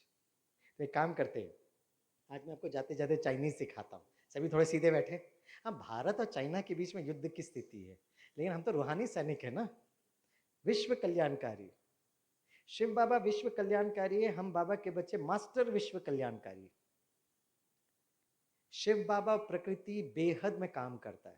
भूकंप अगर आएगा ना, तो चाइना को भी नुकसान करेगा, नेपाल को भी नुकसान करेगा, पाकिस्तान को भी नुकसान करेगा, भारत को भी नुकसान करेगा। भूकंप आते वक्त भूकंप थोड़ी ना देखा ये मेरा वो जगह नहीं। तो हम भी अपने मन बुद्धि को बेहद में लेकर जाएं, और हम रूहानी सैनिक हैं। युद्ध तो जरूर होने वाला है, सारा विश्व एक दूसरे से लड़ेगा, ये तो बाबा ने 90 साल पहले बताया। लेकिन रूहानी सैनिक, शांति प्रेम के देवदूत। ठीक है, दोनों हाथ जोड़िए। जैसे हम लोग यहाँ पे नमस्ते कहते हैं ना, चाइनीज में बड़े मुस्कुराते हुए वो गर्दन झुकाकर एक शब्द बोलते हैं, बोलो नी हाओ। हाँ, गर्दन झुकाइए, नी हाओ। हाँ, मलयालम से थोड़ा इजी है, राइट? फिर से बोलिए नी हाओ। तीसरी बार खुद बोलिए। वाह, सीख गए चाइनीज। और चाइनीज भाषा में धन्यवाद को वो कहते हैं शेषे। अब इसमें गर्दन झुकाना नहीं, मुस्कुराते हुए बोलना शेषे। बाबा शेषे, मधुबन शेषे, हमारा यज्ञ शेषे, ड्रामा शेषे, आज का दिन, हमारा जीवन, ये सुंदर सेंटर, हमारी दादियाँ, हमारी दीदियाँ, ब्रह्मा भोजन, ये सुंदर भट्टी, ब्रह्मा भोजन, सूरत की गर्मी। हाँ, और कुछ नहीं बोल रहे, शेष ही बोलो आप। गर्मी लग रही, ये लग रही, अरे क्यों परेशान होते रहते? शे बोलते जाओ। अब 2 मैंने सिखाया, तीसरा आप पकड़िएगा। चाइनीज भाषा में नमस्ते को नी हाओ कहते हैं, धन्यवाद को शे कहते हैं। अब बताइए हमारा सबसे इंपॉर्टेंट वर्ड, जैसे हम लोग है ना, पिता को क्या कहते हैं? बाबा कहते हैं, अब्बू कहते हैं, अब्बा कहते हैं, डैडी कहते हैं। तो हमारे 3 बाबा हो गए, एक शरीर के बाबा, एक हमारे अलौकिक बाबा, और एक पारलौकिक बाबा। करेक्ट? 3 बाबा हो गए। केरला में बोलेंगे शरीर के अच्छन, अलौकिक अच्छन, ACHA, और पारलौकिक अच्छन। अब बताइए चाइनीज भाषा में पिता को क्या कहते होंगे? अब एक कुमार ने बुद्धि लगाया, नमस्ते को नी हाउ कहते हैं, धन्यवाद को शेषे कहते हैं, पिता को शूशु कहते होंगे। मैंने कहा क्या है, रॉयल्टी से बोलता है, शूशु कोई अच्छा शब्द है क्या? शूशु शूशु, मैंने कहा अच्छा शब्द यूज करना। चाइना में जाके मुझे इतना अच्छा लगा कि चाइनीज भाषा में भी पिता को बाबा ही कहते हैं। तालियां कौन बजाएगा? तो योग में बस दादी जानकी जी का मंत्र जपना, मन ही मन, स्मृति, राइट। सभी बोलिए मेरे बाबा, थोड़ा जोर से बोलो। अरे डराओ नहीं ना, बाबा को डरा देते हो आप लोग। थोड़ा प्यार से बोलिए मेरे बाबा, और थोड़ा प्यार मोहब्बत को भरिए मेरे बाबा, और प्यार भरिए मेरे बाबा, मीठे बाबा, प्यारे बाबा, शुक्रिया बाबा। यस, जैसे ही मेरे बाबा बोलेंगे तो ऑडियो तो मिल गया, वीडियो क्या करेंगे परम धाम में मेरे बाबा। मन बुद्धि एक साथ वहां पे टिकेगा जहां मैं आत्मा चाहूं। मीठे बाबा बोलते ही साथ सूक्ष्म वतन में बाप दादा से दृष्टि लीजिए। प्यारे बाबा बोलते ही साथ उस फरिश्ते को अपने नजदीक साकार में बुलाइए। शुक्रिया बाबा। ठीक है, तो आज एक होमवर्क देते हैं। आज रात को सोने के पहले अगर आपका अंतिम संकल्प बाबा हो गया, मतलब लास्ट सेकंड का एग्जाम हम पास हो सकते हैं जब आत्मा शरीर छोड़ती है। हमारा सारा एग्जाम, आप कितने साल से ज्ञान में इंपॉर्टेंट नहीं है, आत्मा जब शरीर छोड़ रही है तब कौन सी स्मृति में हो। भले आप 3 महीने के बच्चे हो, 1 साल के बच्चे हो, 20, 25, 30 वर्ष के बच्चे हो, लास्ट संकल्प बाबा होना चाहिए। ये हमारा एग्जाम है, 1 सेकंड का एग्जाम। लेकिन लास्ट संकल्प कैसे होगा, जब आप यहाँ से नीचे उतरेंगे तो मेरे पापा, मीठे पापा, प्यारे पापा, शुक्रिया पापा। भोजन खाते वक्त मेरे पापा, मीठे पापा, प्यारे पापा, शुक्रिया। पढ़ते वक्त मेरे पापा, मीठे पापा, प्यारे पापा। रात को सोते मेरे पापा, मीठे पापा, प्यारे बाबा, मेरे बाबा, मीठे बाबा। खर खर खर, वो कार और स्कूटी वाले बच्चे खर। आपकी कार और स्कूटी को रेस्ट दो भाई, पेट्रोल को भी रेस्ट दो, दूध को भी रेस्ट। यस, तो आज रात को आपके साथ मैं भी लास्ट संकल्प को चेक करेंगे। ठीक है, तो आप सभी का बहुत बहुत दिल से शुक्रिया। Thank you. ओम शांति।